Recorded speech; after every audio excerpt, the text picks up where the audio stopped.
Okay, Richard, pretty confident about the chance of Headley's Bridge. This 8-year-old for Simon Earl, and Andrew Thornton riding, closing in on his 1,000th winner. Richard Hoyles up in the commentary box for the final time, hoping for something similar in terms of excitement that we witnessed in the Welsh National for our final race from here at Chepstow. I'm sure I got the trip in the Welsh National, Rich, to be honest.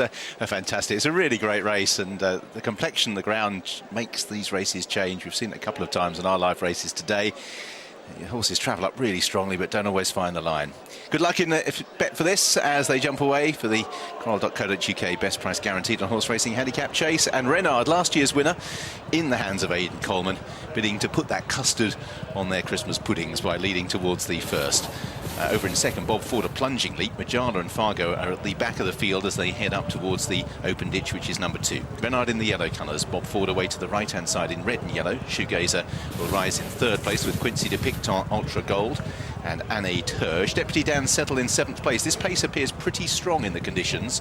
7th for Deputy Dan at the moment as they race on towards the next, and a few of them held up. Fargo, Headley's Bridge and Majala as the leaders are already at the next. Headley's Bridge was one that made a slight mistake there in the turquoise colours.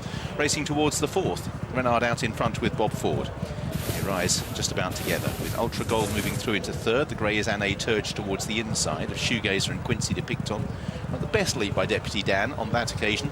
Towards the outside in the red and white with the noseband as Renard leads them over the next with Headley's Bridge, and Fargo is at the rear of the field. So Renard out in front has managed to shake off the pursuers. Winner of this race 12 months ago, and leading by 4 lengths from Bob Ford in second. 3rd for Ultra Gold Red Sleeves, Anne Turge is 4th.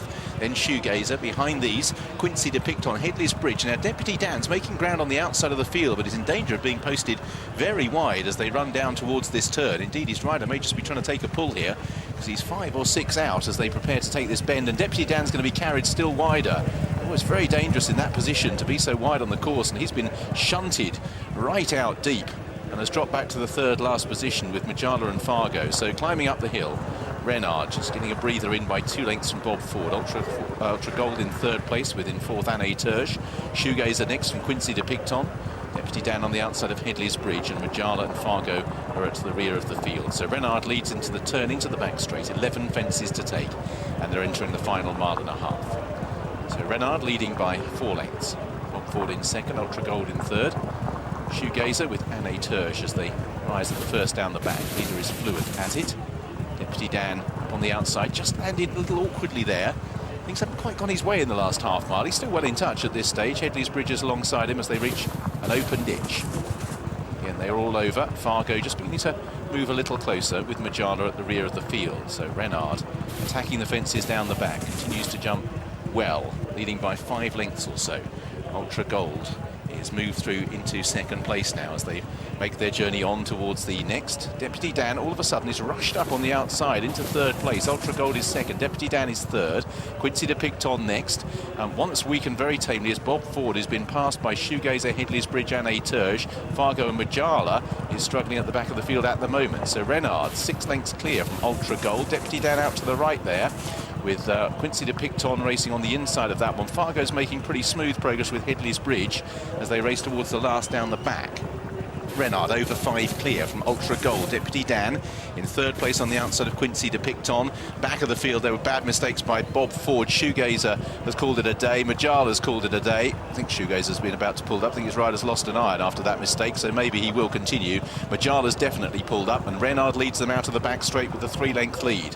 So Renard leading Ultra Gold, Quincy de Picton and Deputy Dan. 6 lengths back to Anne Turge, then Fargo in the beige colours and Headley's Bridge as they prepare to make the bend. So out in front it is Renard who leads, Quincy de Picton in the halved colours. Deputy Dan has done an awful lot of running to get into that position, but he's still travelling very fluently.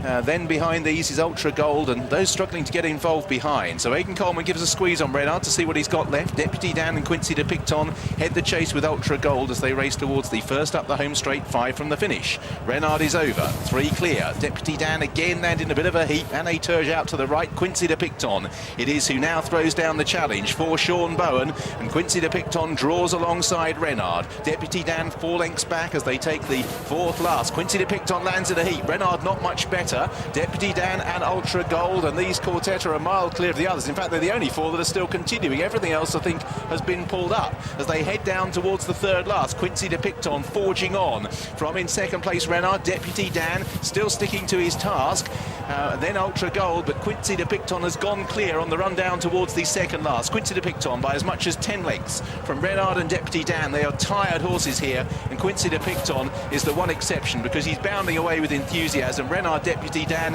and Ultra Gold, they are the only four that are continuing, but Quincy de Picton down towards the last. Quincy de Picton picks up and jumps it really nimbly. He's 15 clear from Renard, Deputy Dan and Ultra Gold. But Quincy de Picton, his rider, can already take it easy on the run to the line. Renard's rider is mindful that the winner is easing down. He's going to be not as anywhere near as wide a margin as looked likely at the last. Quincy de Picton breezes home to provide Sean Bowen with a day to remember. 2 victories here this afternoon. This one for Alan Jones. Renard's rider now eases down in second place. Third for Deputy Dan, who if things had gone his way would have finished significantly closer. There are probably more races to be won with him. And fourth, and the only other one to finish, was Ultra Gold. A day to remember indeed for young Sean Bowen. He rode a winner today for his father, Peter, and now he's ridden a winner for Alan Jones, and this is a big winner for the stable. This horse, who hasn't run since May, he was lame when he was last seen, has come back in rude health today and has bolted up.